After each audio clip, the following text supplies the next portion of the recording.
నమస్తే, నేను మీ సతీష్. Scene reverse. జగన్ ఆట కట్టు అనేటువంటి ఒక చర్చ అయితే మాత్రం ప్రస్తుతం ఏపీ రాజకీయ వర్గాల్లో విస్తృతంగా జరుగుతూ ఉంది. మరి ఈ రకమైనటువంటి చర్చకు దారి తీసినటువంటి అంశాలు ఏమిటి అని అసలు కథలోకి వెళ్తే మనం చూస్తా ఉన్నాం. ఇటీవల ఆంధ్రప్రదేశ్ రాజకీయాలు అనేటువంటిది చాలా హాట్ గా మారినటువంటి పరిస్థితులు. ఒకవైపున నటి జత్వానీ కేసులో సీనియర్ ఐపీఎస్ అధికారి, అత్యంత వివాదాస్పద అధికారిగా పేరొందినటువంటి పిఎస్ఆర్ ఆంజనేయులు, మరి డీజీ ర్యాంక్ అధికారి ఆయన అరెస్ట్ కావడం. ఇంకో వైపున చూస్తే గడిచిన 5 ఏళ్ల జగన్మోహన్ రెడ్డి ప్రభుత్వంలో మద్యం మాటున జరిగినటువంటి కుంభకోణం అనేటువంటి ఒక కేసు.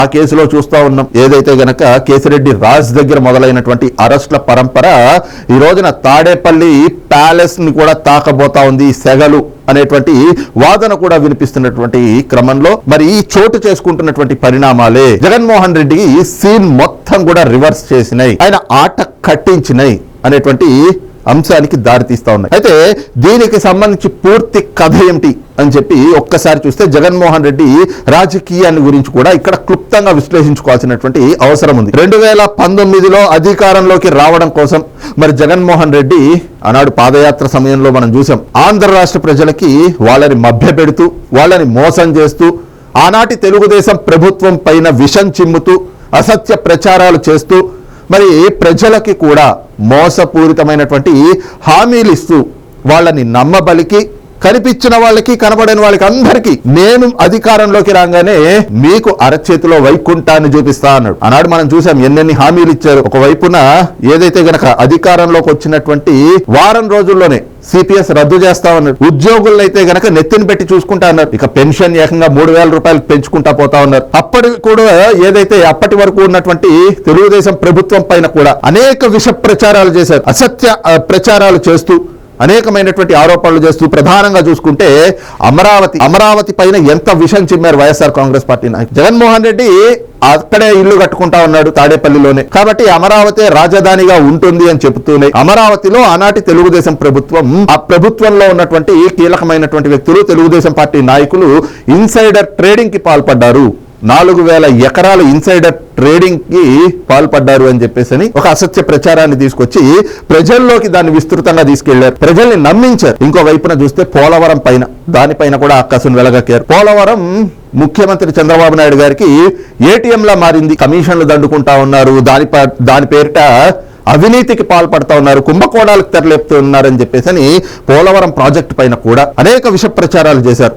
ఇంకో పక్కన చూస్తే పింక్ డైమండ్ అన్నారు. 24 గంటలు చంద్రబాబు నాయుడు ఇంట్లోకి వెళ్లి వెతికితే 24 గంటల్లో పింక్ డైమండ్ దొరుకుతుంది అని చెప్పి ఒక ప్రచారాన్ని తెచ్చారు. ఆఖరికి మత విశ్వాసాలను కూడా తీసుకొచ్చి తిరుమల క్షేత్రాన్ని కూడా తమ రాజకీయం కోసం వాడుకుని లేని పింక్ డైమండ్ ని ఉంది అని చెప్పి ఈ రకమైనటువంటి ప్రచారాలతోటి ప్రజల్లో ఆ సెంటిమెంట్ రగిల్చి దాని ద్వారా రాజకీయ లబ్ధి పొంది 2019లో ప్రజల్ని నమ్మించి జగన్మోహన్ రెడ్డి 151 స్థానాలతోటి అధికారంలోకి వచ్చాడు. ఇక అధికారంలోకి వచ్చిన తర్వాత జగన్మోహన్ రెడ్డి రాజకీయం ఏ విధంగా సాగింది, మరి ఆయన పరిపాలన ఏ విధంగా సాగింది అనేటువంటిది చూస్తే అందరికీ తెలిసిందే. దుర్మార్గాలు, దాష్టికాలు, అవినీతి, అక్రమాలు, కుంభకోణాలు. 5 ఏళ్ల జగన్మోహన్ రెడ్డి పరిపాలనలో రాష్ట్రం ప్రజలకు కనిపించింది ఇదే. అయితే ఇందులో దుర్మార్గాలు, దాడులు, దౌర్జన్యాలు ఈ అంశాలు పక్కన పెడితే అవినీతి, అక్రమాలు, కుంభకోణాలు ఏ విధంగా జగన్మోహన్ రెడ్డి చేసుకుంటూ వెళ్ళాడు. ల్యాండ్, శాండ్, మైన్, వైన్ ఏది వదిలిపెట్టలేదు. ప్రతి ఒక్కటి కూడా కుంభకోణం కిందే చేసుకుంటూ వెళ్ళినటువంటి పరిస్థితి. ప్రతి ఒక్క దాంట్లో కూడా ఈ రోజున కూటమి ప్రభుత్వం అధికారంలోకి వచ్చిన తర్వాత ఒక్కొక్క వ్యవస్థలో, ఒక్కొక్క శాఖలో మరి ఏ రకంగా అవినీతి జరిగింది అని చెప్పి వాటి లెక్కలు నిగ్గు తేలుద్దామని చూస్తే ఎక్కడ అంచనాలకు కూడా అందనంత అవినీతి జరిగినటువంటి పరిస్థితులు. ఉదాహరణకి మద్యం కుంభకోణమే, దానిపైన దర్యాప్తు చేస్తా ఉంటే ఇప్పటి వరకు ఎంత అవినీతి చేశారు అనేటువంటిది లెక్కపత్రం కూడా దొరకనటువంటి పరిణామాలు చోటు చేసుకున్నాయంటే మరి ఏ స్థాయిలో అవినీతి చేశాడు జగన్మోహన్ రెడ్డి అనేటువంటిది స్పష్టంగా అర్థమవుతుంది. అయితే ఈ అవినీతి, ఈ అక్రమాలు, ఈ కుంభకోణాలు చేయడానికి జగన్మోహన్ రెడ్డి మరి ఆ అధికారాన్ని అడ్డం పెట్టుకుని ఆయన వేసినటువంటి మాస్టర్ ప్లాన్ ఏమిటి, దాని ద్వారా ఏ రకంగా అయినా ఈ కుంభకోణాల నుంచి, అసలు ఈ కుంభకోణాలు బయటకి రానియకుండా మనం చెయ్యొచ్చు, ఎలాగైనా కూడా బయటకు వస్తే తప్పించుకోవచ్చు, అని జగన్మోహన్ రెడ్డి ప్లాన్ చేసినటువంటి ఆ విధానాన్ని ఒకసారి అర్థం చేసుకుంటే ఇందాక మనం చెప్పాం కదా, సీన్ రివర్స్, జగన్ ఆట కట్ అయింది అనేటువంటిది కూడా స్పష్టమైపోతుంది. మరి ఏమిటి ఆ పరిణామాలు అనేటువంటిది చూస్తే, అధికారంలోకి వస్తూనే జగన్మోహన్ రెడ్డి వ్యవస్థలన్నింటినీ కూడా తన గుప్పిట్లో పెట్టుకున్నాడు. ప్రధానంగా చూస్తే పోలీస్ వ్యవస్థ, అధికార యంత్రాంగం, అందులో తన వ్యక్తులు అంటే ప్రధానంగా తన సామాజిక వర్గానికి చెందినటువంటి వాళ్ళనే పెట్టుకుని, వాళ్ళైతే గనక తనకి నమ్మకంగా ఉంటారు, వాళ్ళు తాను ఆడమన్నట్లల్లా కూడా ఆడతారు అనే విధంగా, ఒకవేళ తన ఏదైతే గనక సామాజిక వర్గానికి చెందినటువంటి అధికారులు లేకపోతే డెప్యుటేషన్ పైన కేంద్ర సర్వీసుల్లో ఉన్న వాళ్ళని కూడా తెచ్చి పెట్టుకున్నటువంటి పరిణామాలు మనం చూసాం. ఉదాహరణకి బెవరేజెస్ కార్పొరేషన్ వాసుదేవ రెడ్డి, అలాగే ఐఎన్పిఆర్ డిపార్ట్మెంట్ కమిషనర్ ఏదైతే గనక ఆయన కూడా వెంకట్ రెడ్డి, ఈ రకంగా చూస్తే సిఎస్గా మరి జగన్మోహన్ రెడ్డి ఉన్నప్పుడు సిఎస్గా చేసినటువంటి జవహర్ రెడ్డి, అలాగే డీజీపీగా చూస్తే కసిరెడ్డి రాజేంద్రనాథ్ రెడ్డి, అలాగే ప్రతి ఒక్క జిల్లాకి కూడా పై స్థాయిలో ఉండేటువంటి అధికారి అంటే జిల్లా ఎస్పీలని మనం చూసుకుంటే అంతా కూడా రెడ్డి సామాజిక వర్గానికి చెందినటువంటి వాళ్ళే.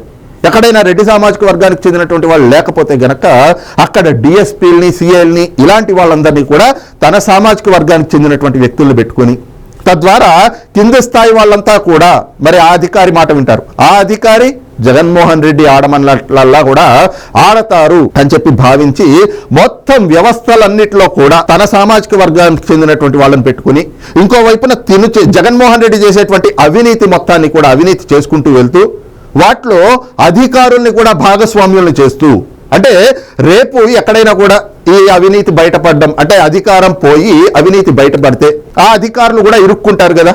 ఇది జగన్మోహన్ రెడ్డి వేసినటువంటి మాస్టర్ ప్లాన్. అందుకని ఏ అంశంలో చూసినా కూడా తన సామాజిక వర్గానికి చెందినటువంటి వాళ్ళని డెప్యుటేషన్ పైన తెచ్చుకుని, ఉదాహరణకు చూస్తే తిరుమలలో మరి ఏదైతే గనక అక్కడ ఈవోగా ఉండాల్సినటువంటి ఒక ఐఏఎస్ అధికారిని పెట్టాల్సినటువంటి ఈవో పొజిషన్ లో ధర్మారెడ్డి ఎక్కడో కేంద్రంలో డిఫెన్స్ సర్వీసుల్లో చేసేటువంటి వ్యక్తిని తీసుకొచ్చి పెట్టాడు. జవహర్ రెడ్డిని తీసుకొచ్చుకుని మరి కడప జిల్లా సొంత జిల్లా వ్యక్తి కదా అని చెప్పేసి అని జవహర్ రెడ్డిని సిఎస్ గా పెట్టుకున్నాడు. అలాగే సీఎంఓ ప్రిన్సిపల్ సెక్రటరీగా ధనుంజయ రెడ్డి, సీఎం కి ఓఎస్డీగా కృష్ణమోహన్ రెడ్డి, ఈ రకంగా మొత్తం సొంత సామాజిక వర్గానికి చెందినటువంటి వ్యక్తులందరినీ పెట్టుకుని వాళ్ళందరితోటి వ్యవస్థలన్నింటినీ కూడా ఈ రోజున భ్రష్టు పట్టించే విధంగా జగన్మోహన్ రెడ్డి చేసేటువంటి అవినీతి, అక్రమాలు, కుంభకోణాల్లో వాళ్ళని కూడా భాగస్వామ్యుల్ని చేస్తూ, ఎందుకంటే 25 ఏళ్లు నేనే సీఎం గా ఉంటా అని చెప్పి జగన్మోహన్ రెడ్డి చెప్పుకున్నాడు. ఏది 151 స్థానాలు నాకు వచ్చినాయి, నేను 25 ఏళ్ల పాటు సీఎం గా ఉండాలి అంటే ఈ అధికార యంత్రాంగం మన గుప్పిట్లో ఉండాలి, మనం ఆడమన్నట్లల్లా కూడా ఆడితే వాళ్ళు ఖచ్చితంగా రేపొద్దుట ఎన్నికల సమయంలో కూడా ఎక్కడ వాళ్ళని ఎటు షెఫీల్ చేసిన ఎన్నికల సంఘం వాళ్ళంతా ఇదే రాష్ట్రంలో ఉంటారు కాబట్టి నా కోసమే పనిచేస్తారు, మళ్ళీ నేనే అధికారంలోకి వస్తా అని చెప్పి జగన్మోహన్ రెడ్డి భావించాడు. ఇదే ఆ అధికారులందరికీ కూడా నూరిపోశాడు. మీరు నాకు నమ్మకంగా ఉండండి, నేను ఆడిచ్చినట్లల్లా ఆడండి, మళ్ళీ నేనే అధికారంలోకి వస్తా, మళ్ళీ మీ అందరినీ నేను చూసుకుంటా, మీరు కూడా మీకు తోచిన కాడికి మీరు దోచుకోండి, నేనెక్కడ అడ్డు చెప్పను అని చెప్పి వాళ్ళందరినీ కూడా దోచుకునేలాగా చేసి వాళ్ళకి సంబంధించినటువంటి వాళ్ళు చేస్తున్నటువంటి అవినీతి కావచ్చు, వాళ్ళు చేస్తున్నటువంటి అక్రమాలు ఏవైతే ఉంటాయో వాటి సాక్ష్యాలన్నీ కూడా తన గుప్పిట్లో పెట్టుకుని తాను ఆడిచ్చినట్లే ఆడే విధంగా వ్యవస్థలన్నింటినీ కూడా తయారు చేసుకుని జగన్మోహన్ రెడ్డి మళ్ళీ నేనే అధికారంలోకి వస్తాను అనేటువంటి ఒక గుడ్డి నమ్మకంతో పెద్ద ఎత్తున అవినీతి, అక్రమాలు, కుంభకోణాలు చేసుకుంటూ వెళ్ళాడు. 25 ఏళ్ల పాటు తానే ముఖ్యమంత్రిగా ఉంటాను అని చెప్పి గుడ్డిగా నమ్మాడు జగన్మోహన్ రెడ్డి. కానీ రోజులన్నీ ఒకేలా ఉండవు కదా. 100 గొడ్లను తిన్న రాబందు కూడా ఒక గాలివానకు నేల కూలినట్లుగా మరి ఒక్క ఛాన్స్ అంటూ అధికారంలోకి వచ్చింది జగన్మోహన్ రెడ్డి. మరి నిజంగా ప్రజలకు సక్రమమైనటువంటి పరిపాలన చేసుంటే మాత్రం నిజంగా ప్రజలు మళ్ళీ జగన్మోహన్ రెడ్డికి అధికారాన్ని కట్టబెట్టేవాళ్ళు. కానీ ఆ ప్రజలనే నట్టేట ముంచుతూ వాళ్ళ ఆస్తులకి కూడా, వాళ్ళ ఆస్తులకే కాకుండా ప్రాణమానాలకు కూడా రక్షణ లేకుండా జగన్మోహన్ రెడ్డి సృష్టించినటువంటి అరాచకం ప్రజలు కూడా విసిగి వేసారిపోయారు. ఇంకోవైపున చూస్తే అవినీతి, అక్రమాలు పెరిగిపోయి, అప్పులు పెరిగిపోయి రాష్ట్రం కూడా అప్పుల ఊబిలోకి ముంచేస్తూ ఆ భారమంతా కూడా ప్రజల నెత్తిన పడేస్తూ జగన్మోహన్ రెడ్డి మాత్రం ప్రత్యేక విమానాలు, ప్రత్యేక హెలికాప్టర్లు, 6 కిలోమీటర్లు 7 కిలోమీటర్లు వెళ్ళాలంటే కూడా హెలికాప్టర్ వేసుకుని వెళ్ళేవాడు జగన్మోహన్ రెడ్డి. అరే, అమరావతి రైతుల్ని ఏ రకంగా అవమానించాడు, ఏ రకంగా హింసించాడు. ఆయన చేసేటువంటి అవినీతి అంతట్లో కూడా అధికార యంత్రాంగాన్ని భాగస్వామ్యం చేస్తూ తాను తన ఖజానా నింపుకుంటూ ఈ రోజున మళ్ళీ ముఖ్యమంత్రి అయిపోతాను అని చెప్పేసి నమ్మబలికి వై నాట్ 175 అంటూ పెద్ద ఎత్తున ప్రచారాలు చేసుకుని ఆఖరికి ఏమైంది, ఏం దక్కింది జగన్మోహన్ రెడ్డికి అంటే తాను ఏదైతే అడిగినటువంటి ఒక్క ఛాన్స్ ఉందో ఆ ఒక్క ఛాన్స్కే పరిమితం చేశారు ప్రజలు కూడా. జగన్మోహన్ రెడ్డి చేసినటువంటి దుర్మార్గాలు దాష్టికాలతోటి విసిగి వేసారిపోయి ఆ ఒక్క ఛాన్స్కే పరిమితం చేస్తూ 151 స్థానాలతోటి 2019లో అధికార పీఠం మీద కూర్చోబెట్టినటువంటి ప్రజలు 2024 ఎన్నికల్లో ప్రతిపక్ష హోదా, కనీసం ప్రతిపక్ష హోదా కూడా లేకుండా 11 స్థానాలకి పతనం చేశారు. అయితే జగన్మోహన్ రెడ్డి తాను చేసినటువంటి అవినీతి కుంభకోణాలు ఎప్పటికీ బయట పడవులే అనుకున్నాడు. ఎందుకు పడవు, ఏ విధంగా పడవు అంటే తాను చేసినటువంటి అవినీతికి సాక్షులు ఎవరుంటారు, తాను పెట్టుకున్నటువంటి ఆ అధికార యంత్రాంగం అంటే అక్కడ అధికారంలో ఉన్నటువంటి వ్యవస్థల్లో ఉన్నటువంటి అధికారులు ఎవరైతే ఉన్నారో వాళ్ళంతా కూడా తన మనుషులే కదా. వాళ్ళంతా ఏముంది, ఎక్కడో కేంద్ర సర్వీసుల నుంచి డెప్యుటేషన్ మీద తెచ్చుకున్నాం, మళ్ళీ తిరిగి కేంద్ర సర్వీసులకు వెళ్ళిపోతారు. వాళ్ళు 1-2 సార్లు అర్జీ పెట్టుకుంటే రాష్ట్ర ప్రభుత్వం పంపించక తప్పదు. మరి ఇలాంటి తరుణంలో తను చేసినటువంటి కుంభకోణాలకి, తను తెరలేపినటువంటి కుంభకోణాలు ఏవైతే ఉన్నాయో వాటికి సాక్ష్యాలు ఉండవు, అవి బయటపడవు. అలాగే అధికారుల్ని తీసుకొచ్చి వాళ్ళని విచారణ చేయటం, వాళ్ళ మీద కేసులు పెట్టడం అంటే సాధ్యమయ్యేటువంటి పని కాదు అని చెప్పి జగన్మోహన్ రెడ్డి భావించాడు. అందుకే పెద్ద ఎత్తున కుంభకోణాలకు కూడా తెరలేపాడు. అయితే అధికారం పోయి కూటమి ప్రభుత్వం అధికారంలోకి వచ్చిన తర్వాత మరి ఒక్కొక్క అంశం పైన కూడా ఈ రోజున విచారణ జరుగుతూ ఉంది. అయితే జగన్మోహన్ రెడ్డి మాత్రం ఏది ఎక్కడ ఏం జరిగినా తన దాకా రాదు అనుకున్నాడు. అంతేకాకుండా ఒకవేళ కేసులు నమోదైనా, అధికారం పోయి ఒకవేళ కేసులు నమోదైనా వ్యవస్థల్లో ఉన్నటువంటి వాళ్ళంతా కూడా తన మనుషులే కాబట్టి తనకి ప్రతి అంశం పైన సమాచారం తనకు అందుతూ ఉంటుంది. వాళ్లే ఆ ఉప్పు చేరవేస్తూ ఉంటారు. ఒకవేళ ఏవైనా కూడా పెద్ద పెద్ద కుంభకోణాలకు సంబంధించినటువంటి కేసులు పడి అందులో ఎవరైనా అరెస్ట్లు అవుతారు అంటే దానికి సంబంధించి కూడా పోలీస్ వ్యవస్థలో కూడా ముఖ్యమైనటువంటి అధికారులుగా ఉన్నటువంటి వాళ్ళంతా కూడా తన మనుషులే ఉన్నారు కాబట్టి వాళ్ళ నుంచి సమాచారం అందుతుంది. ఏదో ఒక రకంగా కాలం వెళ్ళదీయచ్చు. కాలం వెళ్ళదీస్తూ మళ్ళీ ప్రజల్ని ఏదో రకంగా మభ్యపెట్టి మోసం చేసి వాళ్ళకి మళ్ళీ ఇంకేమైనా కూడా ఆశ చూపి 29లో అయినా మళ్ళీ మనం అధికారంలోకి వచ్చేయచ్చులే అని లెక్కలేసుకున్నాడు జగన్మోహన్ రెడ్డి. కాకపోతే ఆ లెక్కలేసుకునేటువంటి సమయంలో ఆయన చేసినటువంటి ఇంకొన్ని పనులు ఏమిటంటే తనకి అత్యంత సన్నిహితంగా, తనకి అత్యంత నమ్మకంగా ఉండేటువంటి వాళ్ళని మాత్రం దగ్గర పెట్టుకుని వాళ్ళు ఈ రోజున ఉదాహరణకు చెప్పాలంటే పిఎస్ఆర్ ఆంజనేయులు లాంటి వ్యక్తులు, మరి జగన్మోహన్ రెడ్డి అధికారంలో ఉన్న 5 ఏళ్లు పిఎస్ఆర్ ఆంజనేయులు ఏ రకంగా వ్యవహరించాడు అనేటువంటిది కోటంరెడ్డి శ్రీధర్ రెడ్డి గారే చెప్పారు. సొంత పార్టీ ఎమ్మెల్యేల ఫోన్లు ట్యాపింగ్ చేసినటువంటి వ్యక్తి పిఎస్ఆర్ ఆంజనేయులు. జగన్మోహన్ రెడ్డి గారి పార్టీకి చెందినటువంటి ఎమ్మెల్యే ఫోన్ ట్యాపింగ్ చేసి ఆ ఆడియో రికార్డులు ఆయనకే పంపారు. జగన్మోహన్ రెడ్డి దగ్గర ఎంత స్వామి భక్తి ప్రదర్శించాడు, ఆయన నమ్మకాన్ని ఏ రకంగా చూరగొన్నాడు అనేటువంటిది కూడా అందరికీ తెలుసు. అలాంటి పిఎస్ఆర్ ఆంజనేయులు లాంటి అధికారులు తన దగ్గరే ఉంటారు కాబట్టి ఇలాంటి వాళ్ళ చేత తనకి ప్రభుత్వంలో జరిగేటువంటి ప్రతి అంశం సంబంధించినటువంటి సమాచారం అంతా కూడా చేరుతూ ఉంటుంది. అప్పుడు తన పార్టీ నాయకులు కావచ్చు, లేదా తన దాకా వచ్చేటువంటి కావచ్చు, లేదా తాను చేసినటువంటి కుంభకోణాల్లో ఎవరెవరైతే భాగస్వాములు అయి ఉన్నారో వాళ్ళందరినీ కూడా ఎలాంటి కేసుల్లో ఇరుక్కోకుండా తప్పించచ్చు అని జగన్మోహన్ రెడ్డి లెక్కలేసుకున్నాడు. అయితే కూటమి ప్రభుత్వం అధికారంలోకి వచ్చిన తర్వాత కొంతకాలం పాటు జగన్మోహన్ రెడ్డి అనుకున్నటువంటి ఆ లెక్కలు, ఆయన వేసుకున్నటువంటి లెక్కలు ఏవైతే ఉన్నాయో అవే పారినాయి, ఆయన ఆటలే సాగినాయి. ఎలా అంటే ఉదాహరణకి పిఎస్ఆర్ ఆంజనేయులే మరి ఏ రకంగా ఒక డీజీ ర్యాంకులో ఉన్నటువంటి అధికారిగా ఉంటూ ప్రభుత్వంలో ఏదైతే గనక పోలీస్ వ్యవస్థలో తనకున్నటువంటి పరిచయాలు కావచ్చు, తనకున్నటువంటి ఏదైతే గనక అంతకుముందు తన కింద పనిచేసినటువంటి వాళ్ళు ఉంటారో అలాంటి వాళ్ళందరి దగ్గర నుంచి కూడా సమాచారాన్ని, ఎందుకంటే ఈయన కూడా ఒక ఐపీఎస్ అధికారి పోలీస్ శాఖలో చేసున్నాడు కదా, ఇంటెలిజెన్స్ చీఫ్గా పనిచేస్తున్నాడు కదా, మరి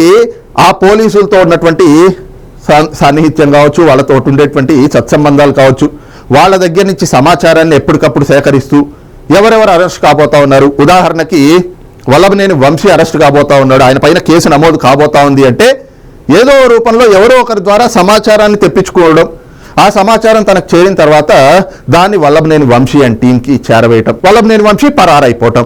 ఈ రోజున కాకాని గోవర్ధన్ రెడ్డి ఉన్నాడు, అలాంటి వాళ్ళకి సమాచారాన్ని చేరవేయటం. ఆయన పైన గతంలో కేసు నమోదైతే ముందస్తు బెయిల్ వచ్చే వరకు కూడా ఆయన ఎక్కడున్నాడో తెలియలేదు. ఎలా తెలిసింది ఆయనకి? మరి ఆయన పరారవ్వడానికి ఎవరు ఆయనకి సహకరించింది అంటే ఇలాగే పిఎస్ఆర్ ఆంజనేయులు లాంటి వ్యక్తులే. ఇలాంటి వాళ్ళ ద్వారా మనం కేసుల నుంచి తప్పించుకోవచ్చు అని జగన్మోహన్ రెడ్డి భావించాడు. కానీ కట్ చేస్తే కూటమి ప్రభుత్వం, ముఖ్యమంత్రి చంద్రబాబు నాయుడు గారు. మరి ఆయనకు పరిపాలన తెలియదా? 45 ఏళ్ల సుదీర్ఘ రాజకీయ అనుభవం కలిగినటువంటి వ్యక్తి. అప్పటికే 3 సార్లు ముఖ్యమంత్రిగా చేశారు, ప్రస్తుతం 4వసారి ముఖ్యమంత్రిగా చేస్తా ఉన్నారు. మరి ఆయనకి జగన్మోహన్ రెడ్డి లాంటి వాళ్ళని ఎంతమందిని చూసుంటాడు? మరి పరిపాలన ఎలా చేయాలి, అదుపు తప్పినటువంటి అధికార యంత్రాంగాన్ని ఏ రకంగా గాడిలో పెట్టాలి, గాడి తప్పి వ్యవహరిస్తా ఉన్నటువంటి వాళ్ళని ఏ రకంగా వాళ్ళలో పరివర్తన వచ్చేలాగా చెయ్యాలి, లేదు పరివర్తన రావట్లేదు అంటే కట్ చేసి ఎట్లా పక్కన పడేయాలి, ఇవన్నీ తెలియకుండానే 3 సార్లు ముఖ్యమంత్రిగా చేసుంటారు. 45 ఏళ్ల సుదీర్ఘ రాజకీయ అనుభవం ఆయనకు తెలియందా? ఇలాంటి అంశాలని ఎలా ట్యాకిల్ చేయాలో ఆయనకి నేర్పందా? మరి ఈ క్రమంలోనే కూటమి ప్రభుత్వం అధికారంలోకి వచ్చాక తొలి రోజుల్లో అయితే గనక కొన్ని గడ్డు పరిస్థితులు, కొన్ని ఇబ్బందికర పరిస్థితులు ఎదుర్కొన్నటువంటి మాట వాస్తవం అయినప్పటికీ కూడా ఏదైతే పోలీస్ వ్యవస్థలో మార్పు రావాలి, అధికార యంత్రాంగంలో మార్పు రావాలి, ఆ మార్పులు తెచ్చే దిశగా మరి చర్యలు చేపడతా ఉన్నారు. అందులో భాగంగానే కేసులు కూడా మనం చూస్తూ ఉన్నాం. మరి తొలి రోజుల్లో కేసులు నమోదైనా మరి ఎవరైతే అభియోగాలు ఎదుర్కొంటా ఉన్నారో, ఎవరిపైనైతే ఆరోపణలు ఉన్నాయో అలాంటి వాళ్ళు పరారైపోయినటువంటి సందర్భాలు కూడా మనం చూసాం. ఆ పరారైపోయినటువంటి క్రమంలో తెలుగుదేశం పార్టీ శ్రేణుల నుంచే ఆ ప్రభుత్వం పైన కొన్ని విమర్శలు వచ్చినాయి. అరే ఏమిటి వాళ్ళు పారిపోతా ఉంటే ఏం చేస్తా ఉన్నారు, ఇదేనా మీ అనుభవం అని.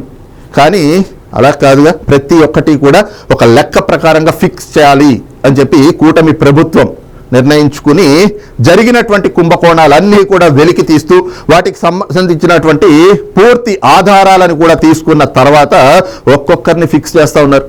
ఈ రోజున వల్లభనేని వంశీ, ఆయన గడిచిన 4 నెలల పైనుంచి ఆయన జైల్లో ఉన్నాడు. బోరుగడ్డ అనిల్, ఇలాంటి వాళ్ళు, నందిగం సురేష్, ఇక కాకాని గోవర్ధన్ రెడ్డి అయితే తప్పించుకుని తిరుగుతున్నాడు. కానీ రేపో మాపో ఆయన కూడా పట్టుకునేటువంటి పరిస్థితులు. ఇంకోవైపున ఈ కుంభకోణాల్లో మరి జగన్మోహన్ రెడ్డి ఈ రోజున మద్యం కుంభకోణం కేసులో కేసిరెడ్డి రాజ్ దగ్గర మొదలైనటువంటి అరెస్టులు తాడేపల్లి ప్యాలెస్ తలుపులు కూడా తట్టబోతా ఉన్నాయి. ఎన్ఫోర్స్మెంట్ డైరెక్టరేట్ కూడా వచ్చి ఈ కేసులో మేము ఇన్వాల్వ్ అవుతాము అని చెప్పి వాళ్ళు కూడా కేసును యాక్సెప్ట్ చేసినటువంటి పరిణామాలు. ఈ క్రమంలో తాను వేసుకున్నటువంటి లెక్కలు అంటే మద్యం కుంభకోణంలో ఈ రోజున ఏదైతే తాడేపల్లి ప్యాలెస్ను కూడా మరి ఈ రోజున తలుపులు తట్టబోతా ఉన్నాయి, ఈ కేసు తాకబోతా ఉంది, జగన్మోహన్ రెడ్డి మెడకి ఉచ్చు బిగేబోతా ఉంది. ఈ అరెస్టులు అనేటువంటిది కేవలం ఇక్కడ ఉన్నటువంటి బాలాజీ గోవిందప్పతో అక్కడితో కాకుండా ఈ అరెస్టులు అనేటువంటిది గోవిందప్ప బాలాజీ దగ్గరతోటే కాదు, తాడేపల్లి ప్యాలెస్ ని తాకి జగన్మోహన్ రెడ్డి గారికి అలాగే భారతీ రెడ్డి గారి మెడకి కూడా ఈ ఉచ్చు బిగియబోతా ఉంది అనేటువంటి పరిణామాలు బయటకి రావటం, మరి జరుగుతున్నటువంటి పరిణామాలన్నీ కూడా ఆ దిశగానే సంకేతాలు ఇస్తున్నటువంటి క్రమంలో ఎస్ జగన్మోహన్ రెడ్డి ఏవైతే లెక్కలు వేసుకున్నాడో ఆ లెక్కలన్నీ కూడా తారుమారైనాయి. అంటే జగన్మోహన్ రెడ్డికి సీన్ రివర్స్ అయింది. 25 ఏళ్లు తానే ముఖ్యమంత్రిగా ఉంటాను, ఒకవేళ అధికారం పోయినా కూడా వ్యవస్థల్లో ఉన్నటువంటి తన మనుషుల ద్వారా తాను కేసుల నుంచి తప్పించుకుంటాను అని భావించినటువంటి జగన్మోహన్ రెడ్డికి ఈ రోజున 100 గొడ్లను తిన్నటువంటి రాబందు ఒక్క గాలివానకు నేలకూలినట్టుగా ఒకే ఒక్క మద్యం కుంభకోణం కేసు, ఇంకా తీస్తే అనేక కేసులు ఆయన పైన పడతాయి, కానీ ఒక్క మద్యం కుంభకోణంలోనే తాడేపల్లి ప్యాలెస్లో ప్రకంపనలు వస్తూ ఉన్నాయి. జగన్మోహన్ రెడ్డి సీన్ రివర్స్ అయింది, ఆయన ఆట కట్ అయింది. పిఎస్ఆర్ ఆంజనేయులు లాంటి వ్యక్తుల్ని అరెస్టు చేసి లోపల కూర్చోబెట్టడం ద్వారా మరి జగన్మోహన్ రెడ్డికి సమాచారాలు అందట్లేదు. ఒక్కొక్కరుగా కూడా ఆ కుంభకోణంలో ఎవరెవరైతే భాగస్వాములై ఉన్నారో అందరినీ కూడా కేసుల్లో చేరుస్తా ఉన్నారు. A1 నుంచి A33 వరకు ఇప్పటికి మద్యం కుంభకోణం కేసులో ముద్దాయిల్ని చేర్చారు. ఇంకా లిస్టు పెరిగేటువంటి అవకాశం ఉంది. ఆ దిశగానే కనిపిస్తా ఉన్నాయి జరగబోయేటువంటి పరిణామాలు. మరి పిఎస్ఆర్ ఆంజనేయులు లాంటి అధికారులు ఈ రోజున చేయి జారిపోయి జైల్లో ఉంటే జగన్మోహన్ రెడ్డి గగ్గోలు పెట్టడమే ఆయన వంతైంది.